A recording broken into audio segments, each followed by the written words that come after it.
अपनी WordPress website पर traffic बढ़ते देखना किसे अच्छा नहीं लगता, लेकिन प्रॉब्लम तब हो जाती है जब ये ट्रैफिक इंस्टेंटली ओवरनाइट बढ़ जाता है और बहुत बड़ी तादाद में। तो अगर आपकी वेबसाइट के साथ भी ऐसा हुआ है या हो रहा है तो आपकी वेबसाइट पर अटैक हो चुका है डीडीओ बॉट्स का, यानी कि डिस्ट्रीब्यूटेड डिनायल ऑफ सर्विसेज, जिसमें बहुत ज़्यादा ट्रैफिक आ जाता है आपकी वर्डप्रेस वेबसाइट से, जो कि मोस्टली फेक बॉट्स होते हैं।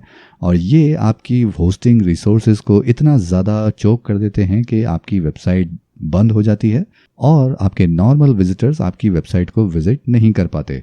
तो ऐसा क्यों होता है, कौन करता है और आप एज अ वेबसाइट ओनर इससे बचने के लिए क्या कर सकते हैं, ये सब हम जानेंगे इस वीडियो में। तो चलिए शुरू करते हैं।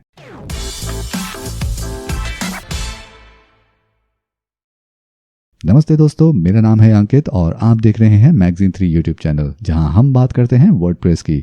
और अगर आप भी वर्डप्रेस से जुड़े और वीडियोस देखना चाहते हैं तो सब्सक्राइब कीजिए इस चैनल को और बेल आइकन दबाना नहीं भूलिएगा, ताकि हमारे अगले वीडियोस का नोटिफिकेशन आपको मिल सके सबसे पहले। तो अगर आपकी वेबसाइट पे इंस्टेंटली बहुत ज़्यादा ट्रैफिक आ गया है और आपकी वेबसाइट बंद भी हो गई है, तो ये साफ इशारा है कि आपकी वेबसाइट पर अटैक हुआ है डीडीओएस बॉट्स का, जिसमें ये बॉट्स बहुत बड़ी तादाद में आपकी वेबसाइट पर फेक ट्रैफिक भेजते हैं और आपकी वेबसाइट बंद भी हो जाती है, जिससे आपके नॉर्मल विजिटर्स उसको नहीं एक्सेस कर पाते हैं। और ये अटैक आपकी वेबसाइट के पासवर्ड या आपकी वेबसाइट का डेटाबेस या किसी भी तरह का डेटा फैच करने के लिए नहीं होता है।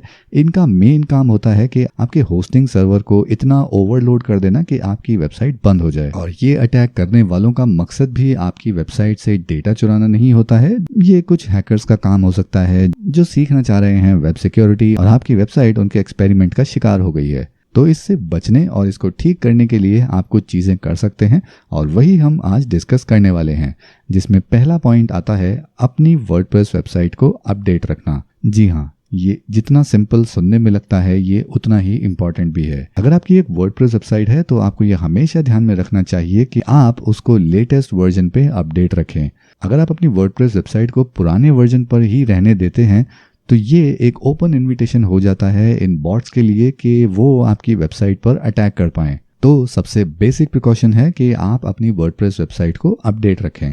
हमारा दूसरा पॉइंट है एक सिक्योर सर्वर का। एक अच्छे मकान को बनाने के लिए एक अच्छी ज़मीन की ज़रूरत है, उसी तरह एक सिक्योर वेबसाइट को बनाने के लिए पहला स्टेप है कि एक सिक्योर होस्टिंग सर्वर लिया जाए। अगर आपने कोई भी सस्ता सा होस्टिंग सर्वर ले लिया है तो आप एक खुला इनविटेशन दे रहे हैं इस तरह के हैकर्स को या इस तरह के बॉट्स को कि वो आपकी वेबसाइट पर अटैक कर सकते हैं, क्योंकि एक सस्ता होस्टिंग सर्वर कभी भी आपकी वेबसाइट सिक्योरिटी के लिए काम नहीं करता है। तो एक सिक्योर वेबसाइट बनाने के लिए ये पहला कदम है कि आप एक प्रीमियम होस्टिंग सर्वर में इन्वेस्ट करें। तो ये तो वो पॉइंट्स हुए जो आप एज अ प्रिकॉशन लेंगे अगर ये अटैक नहीं हुआ है तो। लेकिन अगर आपकी वेबसाइट पे ये अटैक ऑलरेडी हो रहा है, उस केस में आपको क्या करना चाहिए, तो उसके लिए हम चलते हैं हमारे अगले पॉइंट पे, जिसमें है ब्लॉकिंग जियो लोकेशंस। अगर आपने अपनी वर्डप्रेस वेबसाइट पे एक सिक्योरिटी प्लगइन इंस्टॉल किया हुआ है तो आप चेक कीजिए कि क्या उस सिक्योरिटी प्लगइन में ये ऑप्शन है कि आप कुछ स्पेसिफिक कंट्रीज को या कुछ स्पेसिफिक आईपी रेंज को ब्लॉक कर पाएं उसके बैकएंड से। क्योंकि जब भी इस तरह के बॉट अटैक्स आपकी वर्डप्रेस वेबसाइट पर होते हैं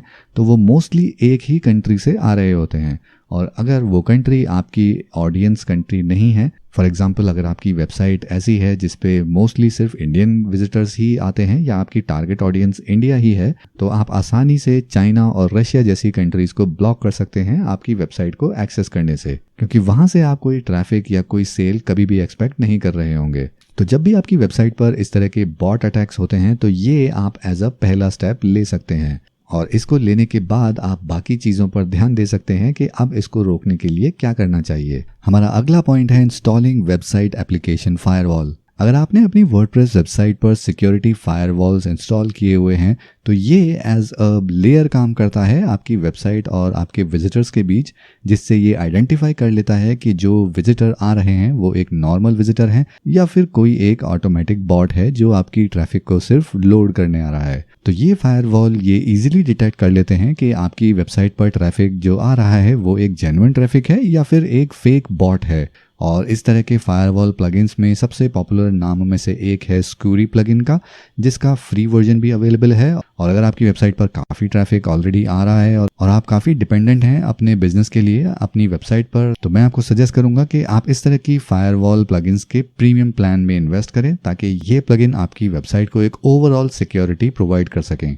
हमारा अगला पॉइंट आता है इंस्टॉलिंग कंटेंट डिलीवरी नेटवर्क। जब आप अपनी वर्डप्रेस वेबसाइट पर एक कंटेंट डिलीवरी नेटवर्क को ऐड कर देते हैं, उसका काम एक मिडिल मैन के जैसा होता है कि अगर आपकी वेबसाइट इंडिया में होस्टेड है और आपके कोई विजिटर्स मान लीजिए यूएस या यूके से आ रहे हैं, तो ये कंटेंट डिलीवरी नेटवर्क यूएस और यूके के विजिटर्स को आपकी वेबसाइट की एक कैश्ड कॉपी दिखाते हैं इन कंटेंट डिलीवरी नेटवर्क्स के लोकल सर्वर्स पर जो मौजूद हैं अलग अलग कंट्रीज में, ताकि आपके मेन होस्टिंग सर्वर पर रिसोर्स और ट्रैफिक लोड काफी कम हो जाए। और ये काफी हद तक आपकी वर्डप्रेस वेबसाइट पर इस तरह के बॉट अटैक्स को रोकने में काम करता है। तो अगर आपकी वेबसाइट पर बहुत ज्यादा ट्रैफिक नहीं आता है तो आप क्लाउडफ्लेयर का फ्री CDN यूज कर सकते हैं। और अगेन, अगर आपकी वेबसाइट पर बहुत ज्यादा ट्रैफिक आता है या आपकी बिजनेस बहुत ज़्यादा डिपेंडेंट है आपकी वेबसाइट पर, तो आप अगेन एक अच्छे कंटेंट डिलीवरी नेटवर्क में इन्वेस्ट ज़रूर कीजिए। हमारा अगला पॉइंट है डिसेबल XML RPCs।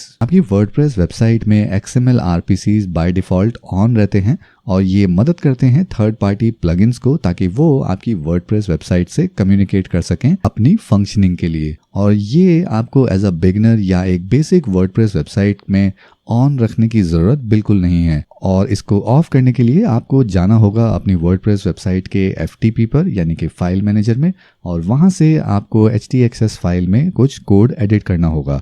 और अगर आप इन कोड और FTP या cPanel के बारे में नहीं जानते हैं तो आप इसको खुद ना करके अपने होस्टिंग प्रोवाइडर से भी रिक्वेस्ट कर सकते हैं।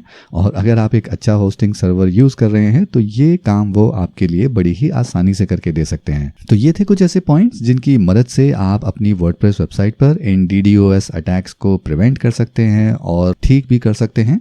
तो अगर आपको ये वीडियो अच्छा लगा तो इसको कीजिए लाइक, और वर्डप्रेस सिक्योरिटी से जुड़े और वीडियो देखने के लिए इस चैनल को कीजिए सब्सक्राइब और बेल आइकन दबाना नहीं भूलिएगा ताकि अगले वीडियोस का नोटिफिकेशन आपको मिल सके सबसे पहले। तो इस वीडियो को रखते हैं यहीं तक, मैं मिलूंगा आपसे अगले वीडियो में।